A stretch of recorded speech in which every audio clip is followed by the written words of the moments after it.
Welcome.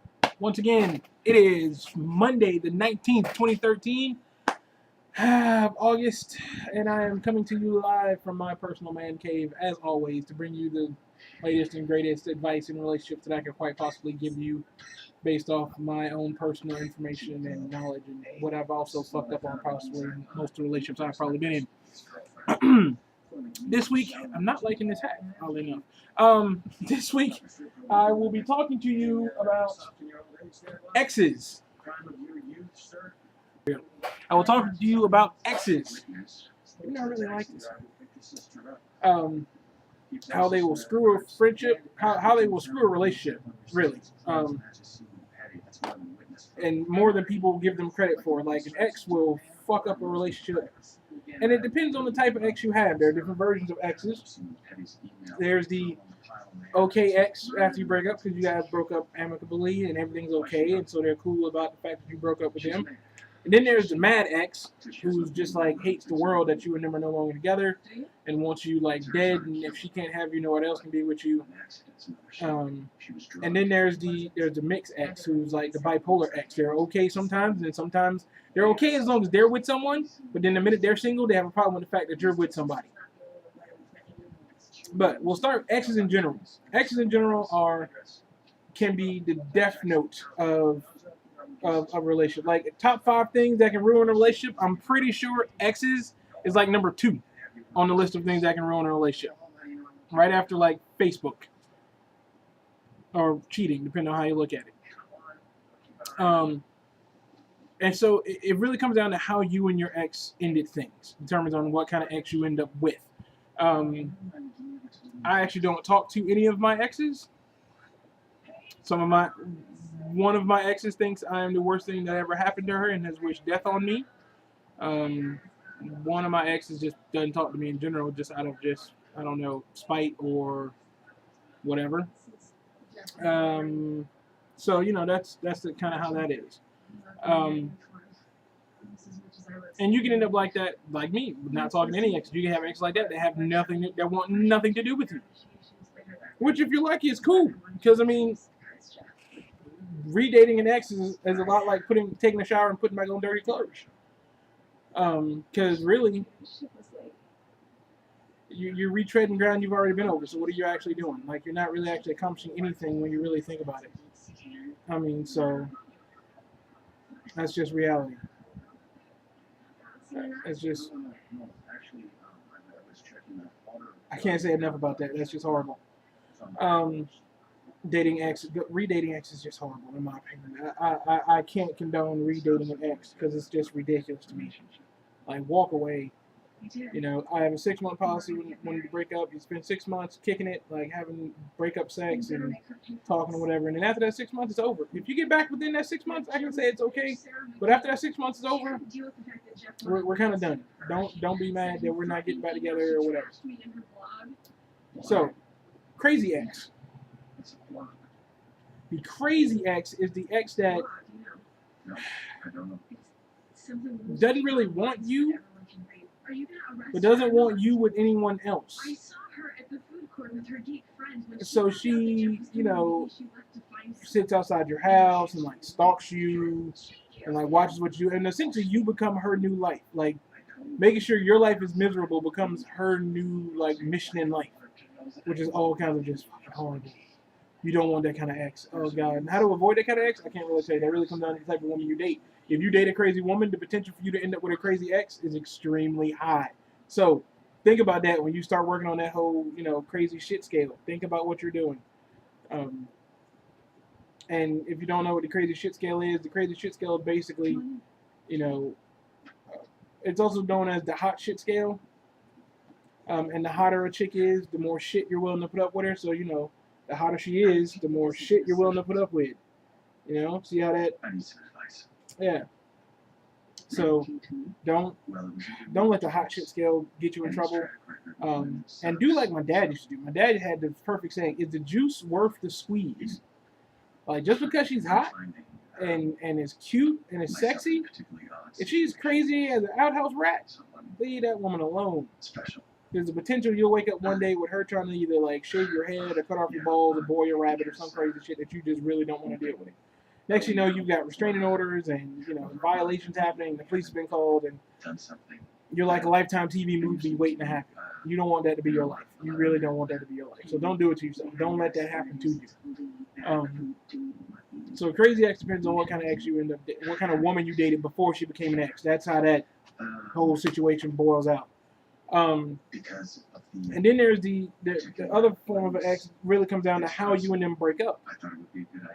If the two of you break up, and it's okay, then y'all can stay friends. I know a couple people who are friends. I know at least one person who's friends with all of her exes. But then again, that's from the female standpoint. Guys tend to stay in contact with exes. If it's possible, because it's a potential.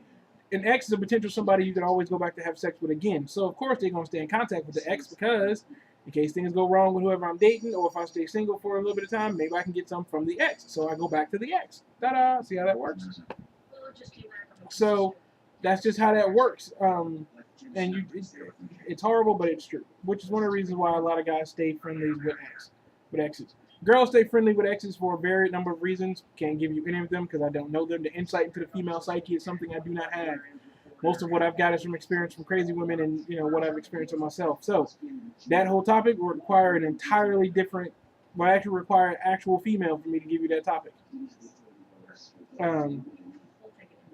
So it is basically the potential for you to end up being friends with your ex after it's all over with. It can happen, both for guys and for girls. You never know. Can't have my number. Already have your number, sir.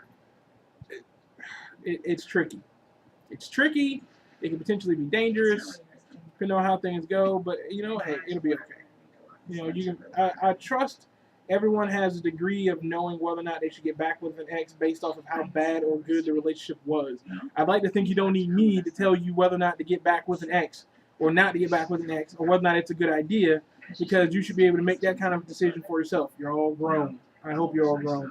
Or at least you're all semi-intelligent enough to know these kind of situations. I move on. Then there's the switch ex.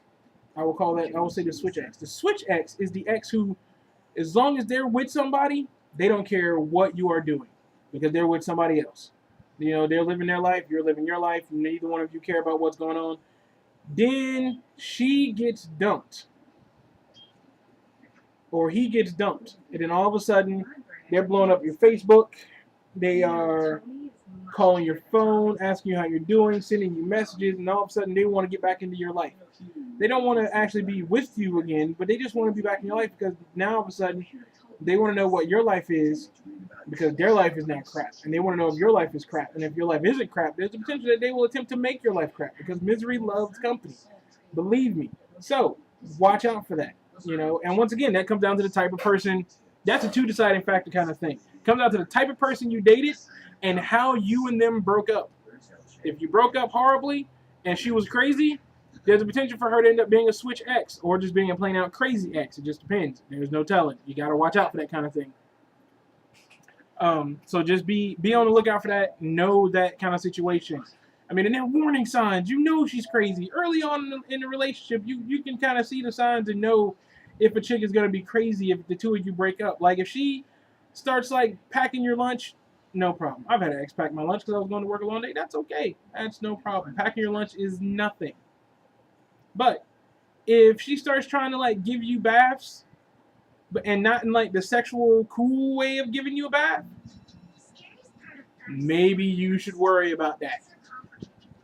Maybe you should really think about what's going on in the relationship. Because she's attempting to give you a bath and you're not a cat or a dog or like 6. So just be, man. I do want to talk about having things. I think I've already covered once having things in common with someone and when you're dating and how it makes for a better relationship. But I want to touch on it again because there's still, people still have those slight problems. Make sure you have something in common with somebody if you're going to date them. There's nothing worse than just absent silence because you and them have nothing to talk about. Oh God, I can't stress that enough. Like, and as long as I keep hearing it in between videos, I will constantly keep bringing it up. Have something in common before you start dating someone. Jesus Fucking Christ. I'm just saying. Just have something in common. Save yourself some trouble in the long run of life. Oh, God. But that aside, it's parental relationships with your parents. When you're a teenager, you assume you know everything. So your parents know nothing, even though they were teenagers at one point. You always assume that, it's been like a million years since they've been a teenager, so they don't know what you're going through. They have no idea. You're the only teenager in the world going through a situation that no one else has ever gone through before, so they can't give you any kind of information. You're wrong. Your parents actually are trying to help you. I'm not saying all parents are trying to help you. I will admit that there are some parents out there who don't give a rat's ass or a fig's wig about what's going on with their kids and how their kids' lives are working. But there are some parents out there who are actually attempting to help their kid. And when your parents are trying to give you advice and trying to help you, listen. Hear what they have to say. Take it into account. Fold that information into what you already know. And then go from there. You don't have to be an ass just because your parents are giving you help. You can actually still be just a normal-ass kid and be like, oh, thanks, Mom. Thanks, Dad. And have a good relationship. Because the relationship with your parents is just like any other relationship, minus the sex, as far as that. But it's just like any other friendship. I'll put it like that. It's a give and take kind of thing. Your parents are going to give you a lot of grief. They're going to give you a lot of support. You're going to take the grief. You're going to take the support. You're going to give them love and understanding in return. Same two-way street.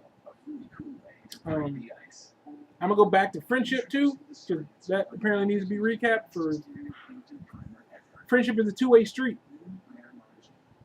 Don't only talk to me when you are bored, because obviously I'm not a priority. You only talk to me because you want somebody to hang out or you want somebody to talk to you, but it seems like I'm always your last resort. The fuck is that? That's not a friendship. I only exist when you need something, when you need somebody to hang out with, when you want somebody to come break your monotony, you want to come talk to me. What kind of shit is that? That's not a friendship. Not even remotely a friendship. So don't do that. But there are tons of people who do have those kind of friendships. There are tons of people who do end up in those kind of friendships and are currently in them. You need to break that habit. You need to break that person, that friend of that situation. Let them know you can't just call me whenever you want to be bored. Not when you want to be bored, but whenever you're bored. You can't just call me just because you're bored. Hey, you want to come hang out? What were you doing before now?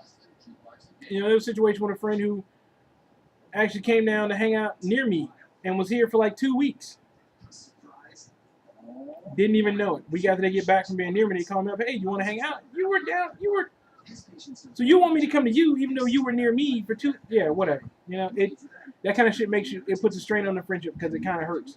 It's like, so you were in the area but didn't think to call me, didn't think to want to hang out with me because you were too busy doing what you wanted to do. And I was not a priority at that time when it came to that. But once you got back to where you were home and you're bored, all of a sudden, hey, so-and-so will come hang out with me. So, yeah, I'll call them up. Fuck that. That's not friendship. That's a one-way relationship. That's a pain in the ass on all kinds of levels. So just, don't do it. I will talk to you guys next Monday and probably have some better topics to talk about. Video will probably be a little bit longer next week, hopefully, depending on what goes on in the lives of people that I know and what goes on in my own personal life. As always, you will see the email address down here somewhere in case you actually have a question you want to email me about, and I can actually answer it for you or give you some advice about it. Till then, be good to each other, and if you can't be good, at least be good at it.